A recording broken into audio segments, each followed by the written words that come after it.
పచ్చని తోటలో ఒక చిన్న చిట్టి చీమ మరొక మిడత ఉండేవి. ఆ రెండు కలిసి సంతోషంగా ఆడుకుంటూ ఉండేవి. చీమ రోజూ గింజలు సేకరిస్తూ మిడతను చూసి చెప్పింది, రేపు వర్షాలొస్తాయి, ఇప్పుడే పనిచేద్దాం. కానీ మిడత ఆ మాటలు పట్టించుకోలేదు.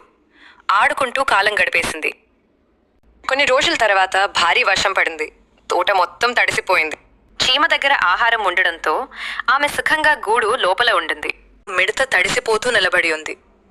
బాధతో ఏడుస్తోంది. సారీ చీమ, నిన్ను వినలేదు. దయచేసి నాకు ఆహారం ఇవ్వు. చీమ దయతో మిడతకు ఆహారం ఇచ్చింది. మిడత వినయంగా చెప్పింది, ఇక నుంచి నేను కూడా కష్టపడతాను.